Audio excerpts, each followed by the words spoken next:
పవిత్రతకు మారుపేరుగా ఉండే తిరుమల వివాదాలకు కేంద్రమవుతోంది. పవిత్రంగా భావించే స్వామివారి లడ్డూ ప్రసాదాల తయారీలో జంతువుల కొవ్వును వినియోగించారన్న ఆరోపణలు భక్తజనాన్ని ఉలిక్కిపడేలా చేస్తున్నాయి. ఏకంగా సీఎం చంద్రబాబు ఈ కామెంట్లు చేయటం పెను సంచలనంగా మారింది. వైసీపీ ప్రభుత్వ హయాంలో లడ్డూ తయారీకి నెయ్యికి బదులుగా జంతువుల కొవ్వు నుంచి తీసిన నూనెను వినియోగించారని ఏపీ సీఎం చంద్రబాబు నాయుడు సంచలన వ్యాఖ్యలు చేశారు. దానికి తగ్గట్లే ఎన్డీడీబీ కాఫ్ సంస్థ నివేదికలు వెలువడటంతో భక్తుల్లో ఆగ్రహావేశాలు వ్యక్తమవుతున్నాయి.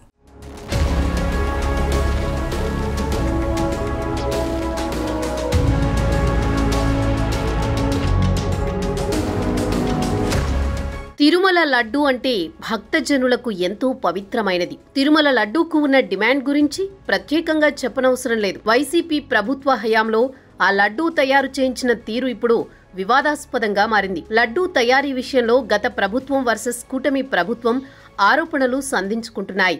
ఇంత గొప్ప ఇంత పెద్ద నెపం వెంకటేశ్వర స్వామి పవిత్రను దెబ్బతీసే విధంగా, భక్తుల మనోభావాలు దెబ్బతీసే విధంగా, స్వామివారికి సమర్పించే నైవేద్యాల్లో, భక్తులకి ఇచ్చే లడ్డుల్లో ఆ మాట అంటానికే ఒళ్ళు గగురుపాటు కలుగుతుంది. జంతువుల కొవ్వు వాడుతున్నామని మాట్లాడటం చూసిన తర్వాత నేను అప్పుడే చెప్పాను, ఇంతకన్నా నీచమైన ఘోరమైన కార్యక్రమం ఇంకోటి ఉండదు. నేను వెంకటేశ్వర స్వామిని నమ్ముతున్నాను, మీరు కూడా వెంకటేశ్వర స్వామి భక్తుడని చెప్తారు కాబట్టి రండి ప్రమాణించకారు. నేను చేయటానికి సిద్ధంగా ఉన్నా. వెంకటేశ్వర స్వామి పాదాల చెంత ప్రమాణం చేస్తాను. నేను నా కుటుంబంతో సహా వచ్చేస్తాను. మా పాలనలో ఎటువంటి చంద్రబాబు నాయుడు గారు ఆరోపణ చేసినట్టు ఎటువంటి అక్రమాలు, నీచమైన కార్యక్రమాలు జరగలేదు.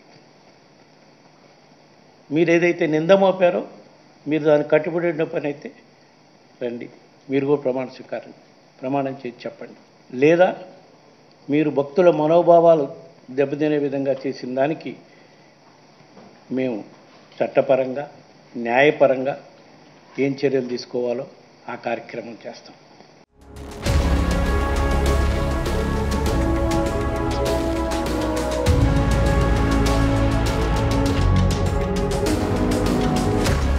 వైసీపీ హయాంలో తిరుమల కొండపై అక్రమాలు జరిగాయని టీడీపీ మొదటి నుంచి చెప్పుకుంటూ వస్తోంది. అధికారంలోకి వచ్చిన నాటి నుంచి వాటిని వెలికి తీసే పనిలో పడింది. విజిలెన్స్ విచారణలో రోజుకో వ్యవహారం బయటపడుతుంది.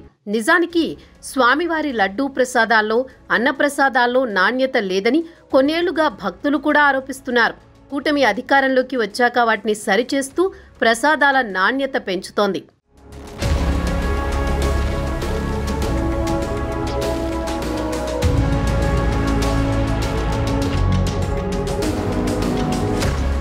ఇప్పుడు చివరికి లడ్డూ ప్రసాదాలను కూడా నాటి పాలకులు అపవిత్రం చేశారని పరీక్షల్లో తేలిందని సాక్షాత్తు ముఖ్యమంత్రి చంద్రబాబు ప్రకటించారు. తిరుమల లడ్డూ తయారీలో గత ప్రభుత్వం ఆవు నెయ్యికి బదులు జంతువుల కొవ్వును వినియోగించారని ఆరోపించి భక్తజనం అవాక్కయ్యేలా చేశారు. ఎవరు ఊహించలేదు వెంకటేశ్వర స్వామి హిందువులకి కలియుగ దేవుడు.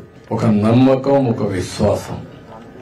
అందుకని ఎప్పుడు కూడా అందరూ నమ్మేది, ఎవరైనా వెంకటేశ్వర స్వామికి అపచారం తలపెడితే నెక్స్ట్ జన్మలో కాదు ఈ జన్మలోనే పనిష్మెంట్ ఇస్తాడని. కడాన ప్రసాదాల్లో కూడా మీరు నేను ఏదైతే చెప్పానో అలాంటి ముడి సరుకులు ఏవైతే వాడారో ఇవన్నీ నాసిరకం కాకుండా అపవిత్రమైన ముడి సరుకులను వాడారు. ఆ విషయమే ఈరోజు టీటీడీ కూడా ఎంక్వైరీ చేసినప్పుడు, టెస్టులు చేసినప్పుడు బయటపడిన వాస్తవాలివి. ఇలాంటి దుర్మార్గుల్ని ఏం చేయాలో నాకైతే అర్థం కావడం లేదు. ఓసారి బాధ, ఆవేదన ఉంటుంది. కక్కుర్తికి కూడా అద్దులుంటాయి. కక్కుర్తి కూడా అద్దులు లేకుండా ప్రవర్తించి అంటే మేము ఏమైనా చేస్తాం అనే అహంభావంతో ముందుకు పోయారు. అందువల్లనే ఇలాంటి సమస్యలన్నీ వచ్చాయి. ఇక్కడే కాకుండా మీరు చూశారు తిరుమల పైన ఎంత మొత్తం శానిటేషన్ దెబ్బతీశారు, ప్రసాదాలు దెబ్బతీశారు, అన్నా క్యాంటీన్ దెబ్బతీశారు.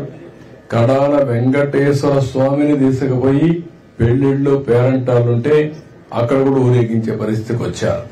నేను ఆ రోజు కూడా తప్పు పట్టాను.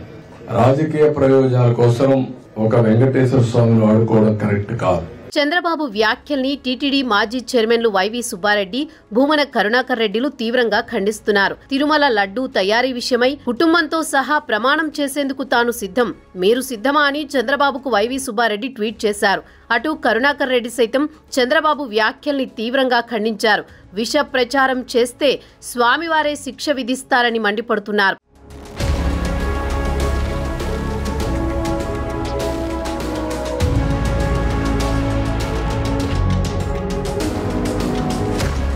గత ప్రభుత్వ హయాంలో తిరుమల తిరుపతి దేవస్థానం మహాప్రసాదమైన లడ్డూల తయారీలో వినియోగించిన నెయ్యిలో పంది కొవ్వు, గొడ్డు కొవ్వు, చేప నూనె వంటివి కలగలిసి ఉండొచ్చనే అనుమానాన్ని గుజరాత్కు చెందిన నేషనల్ డైరీ డెవలప్మెంట్ బోర్డ్ కాఫ్ లిమిటెడ్ సంస్థ వ్యక్తం చేసింది. ఈ నెయ్యిలో పెద్ద ఎత్తున కల్తీ జరిగిందని, అందులో పాలకు సంబంధించినవి కాకుండా ఇతరత్రా కొవ్వులు కలగలిసి ఉన్నట్లు ఆ పరీక్షల్లో వెల్లడైంది.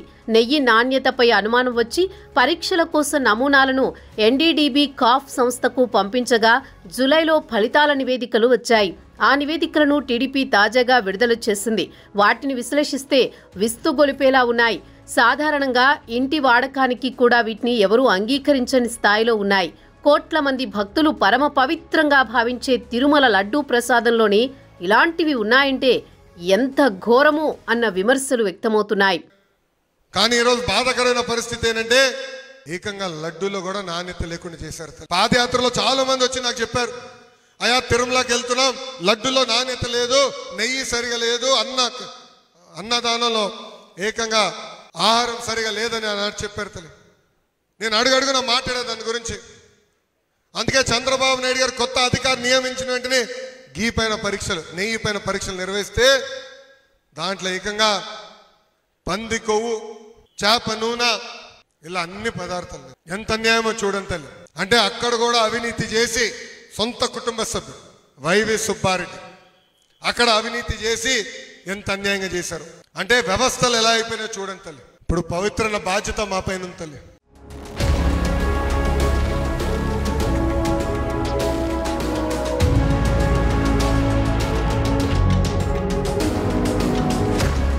వాస్తవానికి తిరుమల లడ్డూ తయారీకి రోజుకు 300 నుంచి 500 లీటర్ల ఆవు నెయ్యి అవసరమవుతుంది. టీటీడీ మార్కెటింగ్ విభాగం ద్వారా నెయ్యి కొనుగోలు చేస్తారు. ప్రతి 6 నెలలకొకసారి ఈ ప్రొక్యూర్మెంట్ ద్వారా కావలసిన నెయ్యిని సమకూర్చుకుంటుంది టీటీడీ.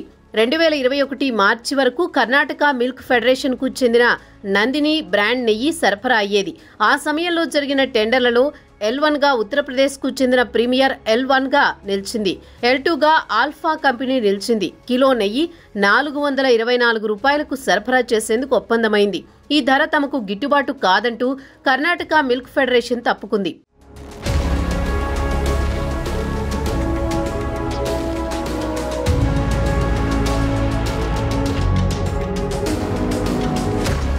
అప్పటి నుంచి లడ్డూ తయారీలో జంతువుల కొవ్వు వినియోగిస్తున్నారని ఆరోపణలు మొదలయ్యాయి. భక్తులు సైతం లడ్డూ నాణ్యతపై విమర్శలు మొదలుపెట్టారు. L2 గా నిలిచిన ఆల్ఫా సంస్థ విదేశాల నుంచి దిగుమతులు చేసుకునే ఆయిల్ను లడ్డూ తయారీకి సప్లై చేసుకుందని కూటమి నేతలు ఆరోపణలు మొదలుపెట్టారు. టీటీడీ ఈవోగా ధర్మారెడ్డి వచ్చినప్పటి నుంచి ఈ పరిస్థితి తలెత్తిందని మాజీ టీటీడీ సభ్యుడు వెంకటరమణ సైతం ఆరోపించారు. నిబంధనలు పక్కన పెట్టి మాజీ ఈవో ధర్మారెడ్డి కమిషన్ల కోసం ఇలా చేశారన్న ఆరోపణలు కూడా వినిపించాయి.